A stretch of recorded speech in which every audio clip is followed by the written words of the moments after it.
Когда маленький слоненок лег и не просыпался, его мать почувствовала, что что-то не в порядке. Эта история произошла в Пражском зоопарке, одном из самых уважаемых зоопарков Европы, где годами выстраивали программы по сохранению видов и создавали условия, максимально приближенные к естественной среде. В просторном вольере, густо благоухавшем летом травой и влажной землей, жили несколько индийских слонов. Особенно выделялись двое: крупная и спокойная самка Янита и ее спутник Монг, статный самец с глубоким, мудрым взглядом. Их знакомство, по словам сотрудников, было словно тихая повесть о взаимном уважении, без стремления к доминированию, с легкими ритуалами приветствия и постановкой границ, которые для слонов крайне важны. Когда Янита забеременела, в коллективе зоопарка это восприняли как маленькое чудо. Беременность индийского слона длится почти 2 года. Это время терпеливого ожидания, постоянных наблюдений и тщательной подготовки. Ветеринары и смотрители составляли специальные меню, корректировали физическую нагрузку, следили за температурным режимом и психологическим состоянием матери. Каждый день фиксировались весовые показатели, аппетит, изменения в поведении. Эти ритуалы заботы стали не просто работой, они превратились в ежедневную молитву о здоровье будущего детеныша. Наконец родился мальчик, которого назвали Макс. Для многих это был действительно символ, первый слоненок, рожденный и выросший в Чехии. Люди в зоопарке не только радовались, они ощущали ответственность. Рождение Макса означало, что их усилия по воссозданию среды, по налаживанию социальных связей внутри стада дали результат. Макс быстро стал любимцем. Его неуклюжие шаги, бесконечное любопытство к любому шуму и предмету, привычка следовать за матерью как тень — все это трогало сердца посетителей и сотрудников. Дни в вольере текли по своим особенным законам. Утро начиналось с тихих ритуалов. Работники вносили корм в большие миски, следили за чистотой поилок, а слоны, лениво потягиваясь, выходили на прогулку. Макс первым нырял в водоем, делал забавные пируэты в воде, научился с хоботком аккуратно набрасывать воду на голову, поведение, которое и в жару служило охлаждением, и было игрой. Он любил валяться в мягкой глине, создавая на себе панцирь, как будто примеряя чужие доспехи. В такие моменты его шероховатая кожа покрывалась коричнево-серой пастой, и он выглядел одновременно смешно и трогательно. Посетители приходили с фотоаппаратами, а дети тянулись к стеклу, чтобы постучать пальчиками в такт его маленьким ударом хобота по стеклу. Но одна полуденная сцена заставила все затаить дыхание.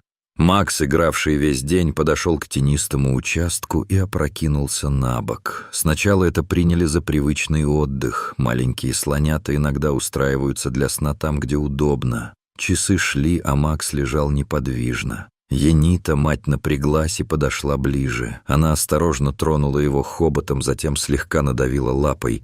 Реакции не было. Уголки ее глаз слегка влажнели. Мать почуяла опасность. Ситуация обострилась тем, что остальные члены стада сохранили удивительное спокойствие. Они стояли в стороне, глядя, но не вмешиваясь. Для людей это выглядело странно. Обычно стадо реагирует синхронно и поддерживает тревожную самку. Но эти животные, с их тонкой эмоциональной памятью и выстроенной иерархией, часто действуют иначе, чем мы ожидаем. Толпа посетителей притихла. Смотрители бросились к вольеру, но с осторожностью. Слоны крупные и непредсказуемые в панике. Янита вдруг, в мгновение чистого инстинкта, повернулась к людям. Она подняла хобот и, как бы приглашая, помахала им, жест, который смотрители интерпретировали как просьбу о помощи. Доверие, с которым она обратилась к людям, не было пустым. За годы взаимодействия между стадом и персоналом выстроились особые отношения. Люди знали привычки слонов, и слоны знали, что есть те, кто приносит еду, лечит и бережет. Янита, будучи материнской и внимательной, поняла: Сейчас ее малыш нуждается не столько в силе стада, сколько в человеческих руках и знаниях. Сотрудники вошли в вольер, предварительно убедившись, что остальные слоны держатся спокойно и не помешают. Возле Макса собрались несколько человек: ветеринар, опытный смотритель, помощники. Они оценили состояние.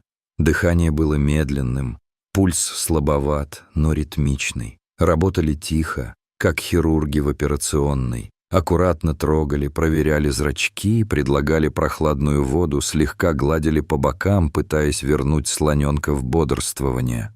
Один из врачей, молодой, но уверенный, объяснял остальным порядок действий.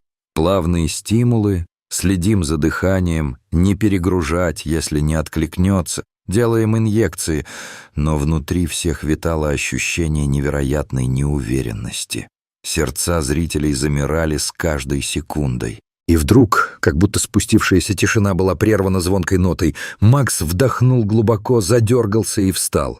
В одно мгновение отрешенность сменилась безудержной радостью. Он помчался по вольеру, энергично помахивая хоботом, окунувшись в воду, будто оправдываясь за минуту слабости. И Енита, отложив тревогу, окружила его любовью. Ветеринары улыбнулись, тяжело вздохнули, а посетители облегченно вскрикнули, смеялись и плакали одновременно. Оказалось, что Макс просто заснул так крепко, что пришел в состояние глубокого сна, напоминавшего кому-то из людей сон в фазе быстрого движения глаз. Такое засыпание может показаться безответным, особенно у животных, склонных к ритуалам дневного отдыха.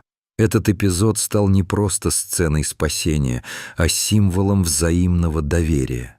Енита, обняв сына хоботом, затем подошла к людям и, словно прося прощения или выражая благодарность, подняла хобот еще раз, будто бы мягко помахала в знак «спасибо». Для тех, кто был рядом, это был момент молитвы и утешения. Природа и человек встретились в деле спасения жизни, и ответ был мгновенным. Сцена укрепила в людях ощущение, что правильный уход, терпение и уважение действительно меняют мир вокруг. Последствия не заставили себя ждать. История моментально распространилась в социальных сетях и в новостях зоопарка. Люди писали письма поддержки, предлагали спонсорскую помощь на программы сохранения и даже приезжали специально, чтобы увидеть маленького чудесного Макса. Для пражского зоопарка это означало не только внимание публики, но и возможность расширить образовательные проекты. Были запущены новые экскурсии о социальной структуре слонов, о роли самок в стаде, о том, как именно заботятся о новорожденных в неволе и почему сохранение естественной среды обитания так важно. Команда зоопарка усилила наблюдение за Максом, периодические осмотры стали более частыми, диета была слегка изменена, введены дополнительные меры по контролю температуры и гидратации в жаркие дни. Ветеринары разработали план действий на случай повторения подобных эпизодов, четкие инструкции по безопасности, подготовленные препараты и оборудование.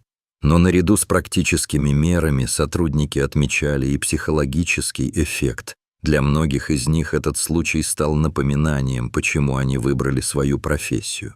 Сотрудник-ветеринар рассказывал позже. В такие моменты понимаешь, что каждый день — драгоценность. Каждое живое существо — это мир, и мы несем за него ответственность. Монк, отец Макса, остался наблюдательным и спокойным. У слонов роль воспитания часто ложится на старших самок, а самцы принимают участие в ином социальном контексте. Однако связь внутри стада была очевидной. Даже если остальные не вмешались немедленно, их присутствие поддерживало эмоциональный фон. Стадо, как сложная социоэмоциональная система, решало поддержать мать не физическим вмешательством, а спокойным присутствием, что, по-видимому, имело смысл в их понимании ситуации. Прошло время.